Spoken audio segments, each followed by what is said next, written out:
Good evening, everyone. We are back for the second night in a row for another episode of the Golden View Podcast, Season 4, Episode 3.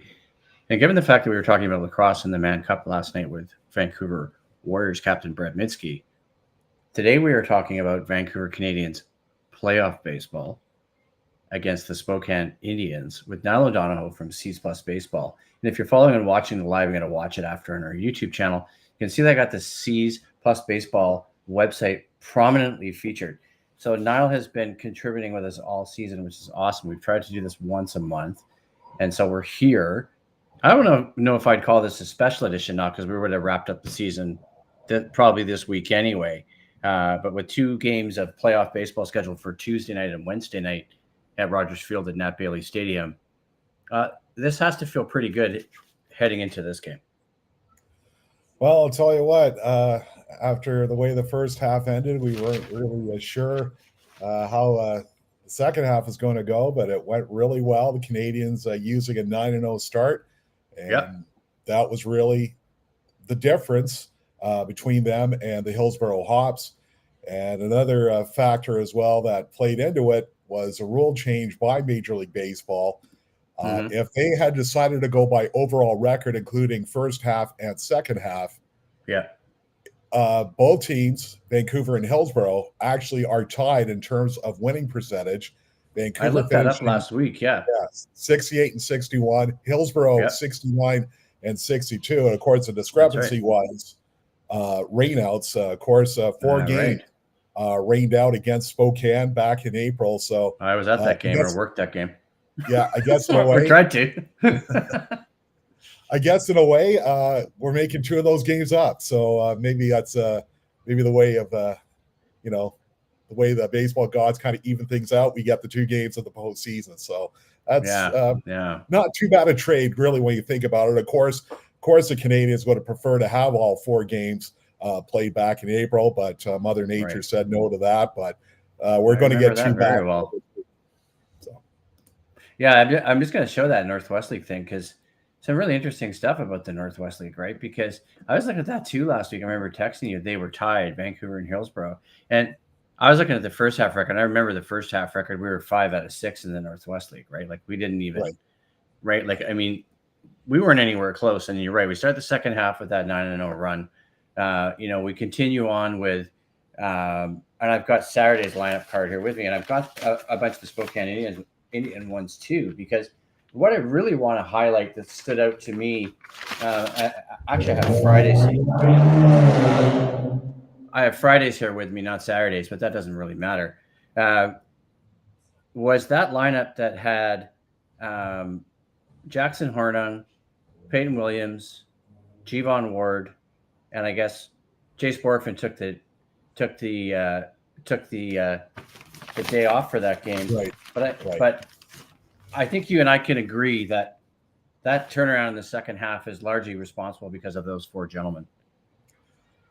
Yeah, I really can't argue otherwise. Absolutely. Jace Borfin really turned it around, especially in the month of August, one of the best players in the Northwest League.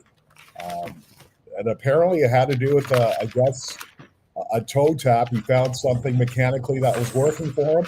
And Borfin really took off, and he was kind of showing the form that we first saw from him when he was with the Dunedin Blue Jays, when he hit something, I believe, like 6 home runs in his first 17 pro games. And we thought maybe he was going to be added to the roster last year, but apparently it was passport issues that was the reason why he did not join the team for the playoffs. But he is going to get a shot at a Northwest League ring here in 2024. Yeah, and we should also highlight Batter's Box because we both write for Batter's Box, right? And I remember reading that one of my posts on Batter's Box for minor league updates for the month of August. I remember realizing, I don't know if I could find the comment, but let's just go with it, because one of those was the fact that Borfin's OPS in the month of August was over 1,100, maybe even close to 1,200.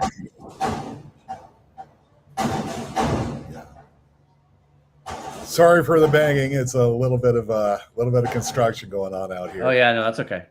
That's okay. Keep going. Apologies. But, yeah. No, just that whole thing about Borfin's sort of way he found the bat, the OPS over 1100. And I also remember hearing Rob Fay and Tyler Zickel talk on the broadcast last week. One thing you couldn't teach with a kid like Jace Borfin was his bat speed and just his eye for the ball. Yeah, I mean, he's certainly well, there's a reason why he was named really the team MVP as the team held an award ceremony at the end of Saturday's game.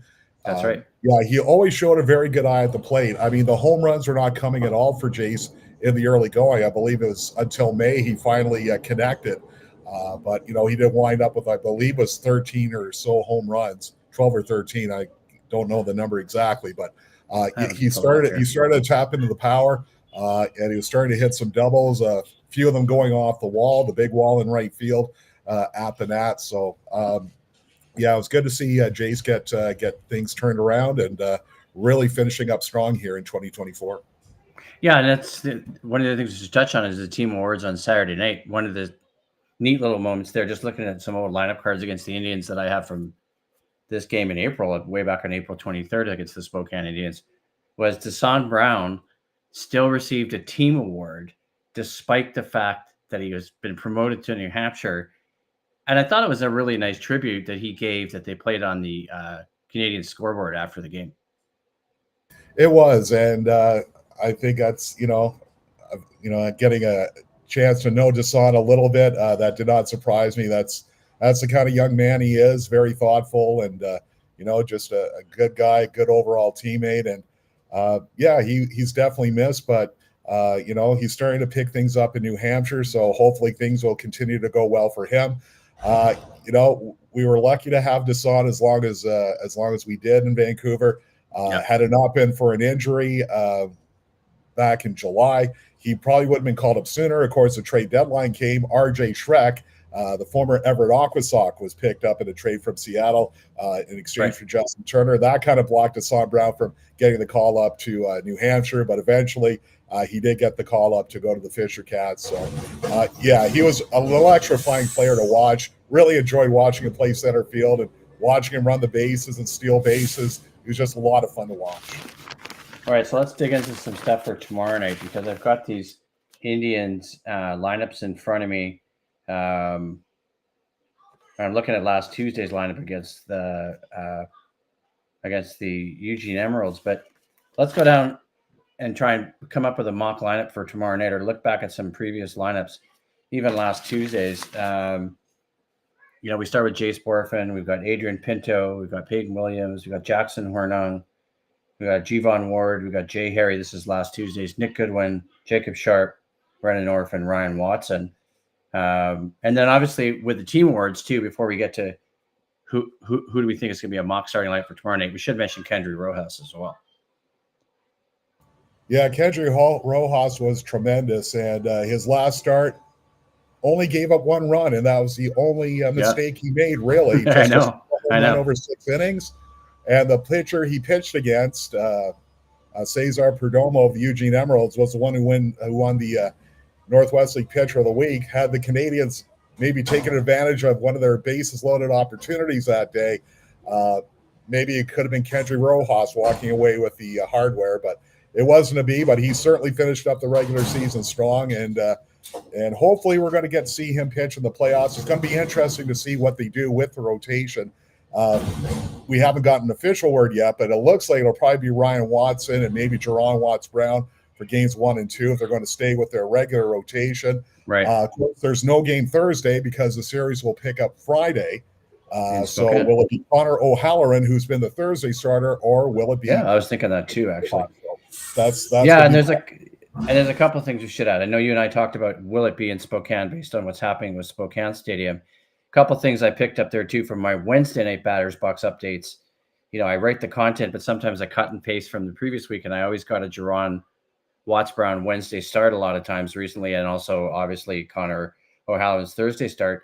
One of the things we should mention that I wrote for last week's batters box update, we can give Jerry McDonald a plug here, was Watts-Brown's got to watch the home runs, because even in some of the other starts that I saw working at the stadium or some of my updates, and last week it really caught up with Watts-Brown in terms about him giving up the long ball in the early innings.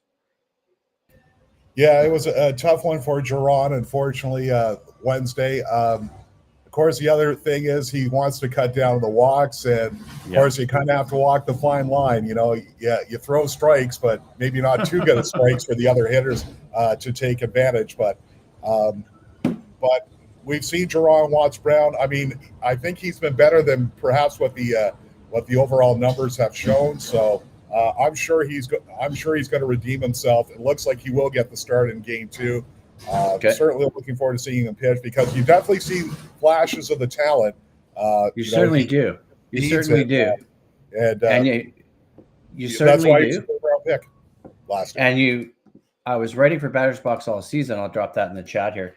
And I was following Geron and wondering when he was coming up to us, obviously doing Batter's Box updates, working the games, but also wondering based on what he was doing in Dunedin when he was going to come up to Vancouver, just because I saw some good numbers from him on stuff that I researched, and I was really excited to see him pitch, and I still am. I just know some of my Batter's Box updates and some of the games I've worked, he's had that struggle with the home run.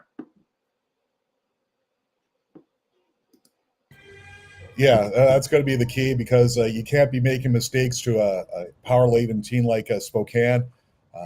They got a lot of dangerous hitters. Kyle Karros, who probably will be the Northwest League MVP. I don't know who else it could be at this point. I'm kind of surprised in a way he's still here, but, I guess Colorado wants to make sure Spokane has all they need to make a run at the Northwest League Championship, and I'm sure our friend Mike Boyle in Spokane's pretty happy about that. Charlie Condon, that's going to be another key name to watch. He was I believe the second or third overall pick in this year's MLB draft. We did not get a chance to see him in Vancouver because Canadians had played Spokane in Spokane. That's the only exposure they've had to him so far. So he will be making his first visit to the Nats on. I don't see him in my lineup cards here in all my research. And obviously I'm looking at April 28th lineup. I can switch to Spokane Indians lineup for the one I had in July, and I also have the one from Father's Day. And maybe they look pretty similar to a lot of them. And I think what we're looking at here is Cole Carrick, Dylan Yorgay, and Kyle Karros standing out for Spokane in this lineup or these potential games, right? Yeah, I mean those are key players right there. Cole Carrick, he kind of like assumed the role of Braden Ward, who was kind of a spark plug, always got on base, likes to steal bases. Dion Jorge's also been a thorn in the side for the Canadians all year. You've had guys like Jesus Bucarin, Jesus Cordova. They've got a lot of talent on that Spokane team, and they were the best team first and second half. I mean, you look at the fact that Spokane, despite the Canadians getting off to a 9-0 start in the second half, they still managed to win the second half, I believe. So, they've been inevitable this year, but you know what? Playoffs are a whole new ball game. I mean, on paper, should Spokane win this series? You'd have to say, yeah. I mean, I was looking at the run differential for both teams over the season. I believe Spokane finished plus 97, and the Canadians were dead even. Had the Canadians not given up like 3 runs in the 9th inning, they would have finished barely on the plus side, but they would have finished on the plus side. But as it turned out, they scored and gave up the same number of runs in 2024. But, they were still the second best team in the second half, and they got the job done. So it was nice to see the team clinch once again against the Emeralds, and just looking forward now to playoff time. Yeah, it's interesting because I've got a lineup here. And I remember this game distinctly: Spokane Indians, Vancouver Canadians. That was the Father's Day game, Sunday, June 16th. A lot of chaos at the ballpark that day. I remember because of rainouts and bad weather, and we were delayed in starting, even though it was a sellout, right? And at that point, Spokane was leading that series 5-1. And I seem to remember we were ahead in that game, and then they kicked us. And I remember how cocky they were. Not only that, but that was, I believe, when they clinched the first half title. Right. I distinctly remember looking at that Spokane lineup in the first half of the season and being like, oh boy, this lineup is giving the Canadians a lot of trouble in the first half. And then that series in Spokane, I'm trying to remember, it was in August. What week of August? or the Canadians finally got to them and took 4 out of 6. Well, and I think part of that had to do with you'll remember the 3 games they played in July as after the All-Star. Yeah, I remember those 3 games. Yeah, they lost the first 2, and they were up 5-1, I believe it was, in the Sunday game. Spokane rallied, and at that point, you had to wonder what the heck do the Canadians have to do to beat those guys. But Brennan Orff came up with that huge hit, 2-strike hit in the bottom of the ninth. The Canadians were able to rally and walk it off. And you know what? You got to look back now. If the Canadians happen to win the Northwest League Championship Series, could that have been the most key game of the year? I mean, because if the Canadians had gone into Spokane, having lost the first 3 back in July, you know, you had to wonder what kind of effect it would have on their psyche heading into that 6-game set. But as it turned out, that was probably the Canadians' best road series all year. But something else to consider as well, they're not going to be at Avista Stadium for the Northwest League final. You were telling me that. At Gonzaga University. So, yes, Spokane does have home field advantage, but they haven't played there this year. So it's going to be kind of a, you know, it's going to be the same field for both teams, obviously. I mean, but I guess what I'm just trying to say is, you know, that nobody really has the advantage as far as how do they play that field. I mean, it's going to be interesting to see how they do in the home of the Gonzaga Bulldogs. Yeah, and it's probably good to wrap it up there. We got about 15 plus minutes worth of content here, lots of stuff to chew on. But do you have a series prediction for us? You know what? Because that's a tough one, right? I mean, it is tough. You know, I think honestly, I think the Canadians need to at least split. I think the first 2 games, I think they need to at least split.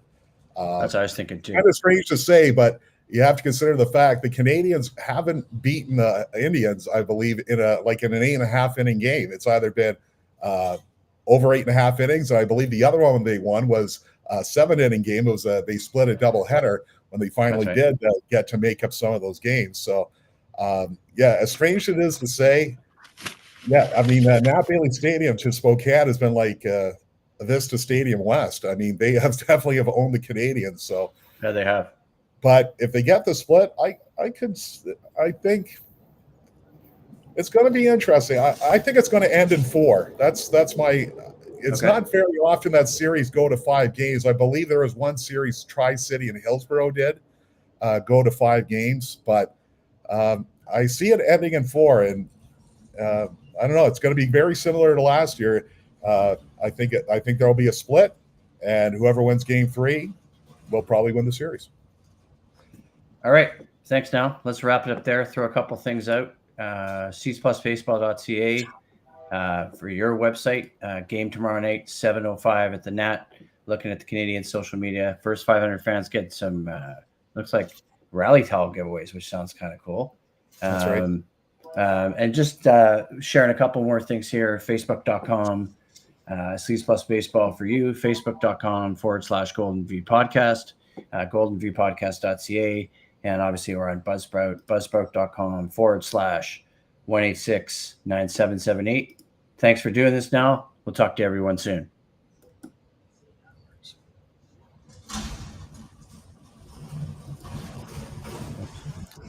I hear the construction.